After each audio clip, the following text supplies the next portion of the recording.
As you might have heard, 5 Republican presidential candidates are gearing up for the 3rd GOP debate tonight in Miami. But the GOP frontrunner, you know his name, former President Donald Trump, again, will not be on stage. Robert Costa and Ed O'Keefe join us now. Robert, as you well know, CBS News chief election and campaign correspondent. Ed, also, as you similarly well know, CBS News' senior White House and political correspondent. So let us start with you, Bob Costa.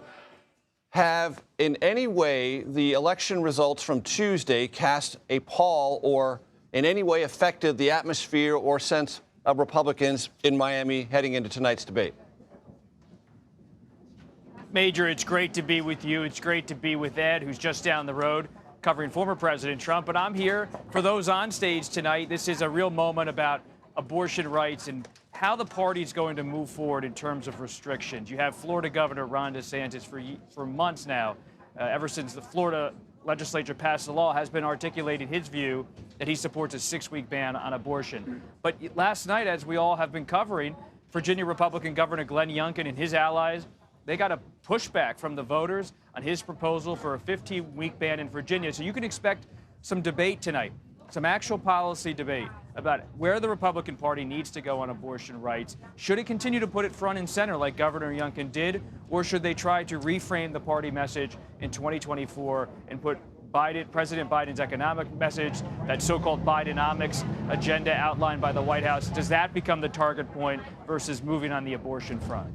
And you mentioned that Ed O'Keefe is down the road from you. Ed O'Keefe is in Hialeah covering former President Trump's counter-programming event tonight. He will be there, I think, to gather at least one somewhat important endorsement and to give his own assessment of what happened on election night. Ed, what are you picking up about what the former president might do or say this evening? We might hear a little bit about last night, Major. I will be listening especially to hear if we hear anything from him regarding abortion and the fact that that issue was defeated in Ohio and was a factor in those Republican losses in Virginia. But perhaps more immediately, will he say anything tonight about the ongoing conflicts in Israel and Ukraine and whether Congress should be working with the White House on sorting that out? He has been far more outspoken in expressing concern about ongoing military engagement, especially in Ukraine. But does he support, does he continue to amplify and push for the strategy that Speaker Johnson has adopted to require that Israeli funding be offset by something else and, in essence, slow down the money getting to Israel? Because remember, lawmakers are more likely to be taking cues from the guy who speaks here tonight than the guys that speak down the street in downtown Miami. He's got about, he'll probably hit 4 figures in terms of a crowd here tonight, which would be about what is going to see the 5 other contenders in the Opera House in downtown Miami. His son, Don Jr., is here, among others, Kerry Lake, the Arizona Senate candidate, and as you mentioned, Arkansas Governor Sarah Huckabee Sanders set to finally endorse him. The Trump world has been waiting for this endorsement, not terribly pleased that it's taken this long, given that she, of course, was the next most visible face in the Trump administration after him. But the governor now coming here to Florida tonight to offer her endorsement in what really is the heart of South Florida Trump country, Hialeah, Cuban-American, Venezuelan-American community, where a lot of the change in this state politically began because they liked what he was saying about the fears of socialism and how Democrats were embracing that ideology. That word, of course, remember, rings so much more with this community, given what they fled in Cuba, Venezuela, and other parts of Latin America, Major. Robert Costa, let me ask you, what is the sense this evening, heading into this debate, about how much this evening's presentation will be about a clash between Nikki Haley and Governor DeSantis? Well, that's the talk here among so many Republican strategists, that it's going to be about Governor Haley and Governor DeSantis, though don't say that to allies of former New Jersey Governor Chris Christie and others on stage who say, hey, this race is fluid.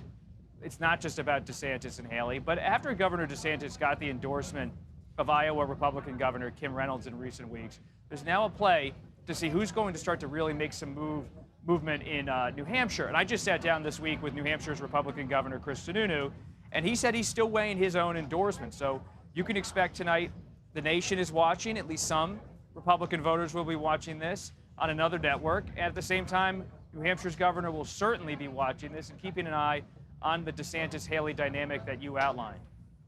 And Robert, sticking with you for just 1 second, there is a sentiment among those who still support South Carolina Republican Senator Tim Scott that if there is tonight a rancorous clash between Nikki Haley and Ron DeSantis, that will create an opening, possibly one that can be exploited by Tim Scott. Is that something you're going to look for as well?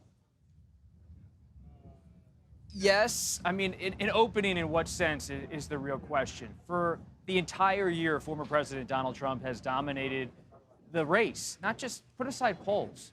He's dominated the conversation with voters. He's getting so much attention as he faces 5 ongoing trials. So you might have an opening in the sense of an opening among those who are on this debate stage tonight to become maybe seen as the more viable alternative to Trump. But as a political reporter, I want to know who's going to break through against Trump. Now, that doesn't mean you necessarily take on the former president, but who is going to, at this late hour, it's already November, Thanksgiving's around the corner, who's going to come across as a credible, viable Trump alternative and a credible, viable Republican nominee at this point who's not named Trump? And that's a question I'm not just asking, but donors are asking, who I'm calling all the time. And they say if someone doesn't emerge soon, they may just accept that Trump's going to be the presumptive nominee. And Ed O'Keefe, back to you. And you talked to us a moment ago about the significance of Hialeah, the significance of the transformation in Miami-Dade County. Is it part and parcel of the reason the former president is there tonight to say, you see, folks, whatever all this other conversation on the debate stage is about, I'm not only the president of this party, I'm the future of this party, and Hialeah is one of the places to look at that transformation. And not only that, but I'm the guy chipping away at President Biden's dominance and the Democratic Party's dominance with Latino voters, with black voters, with other elements of the Democratic Party coalition who, for whatever reason, seem increasingly interested in the former president. So, yes, he's as likely to focus on that tonight as everything else. Watch especially for what he might say about the economy and how it's affecting Latino families. You've seen in our polling, in the New York Times polling that was done as well, growing concern about how inflation is affecting Latino and black households. And so you'll see a little conversation about that.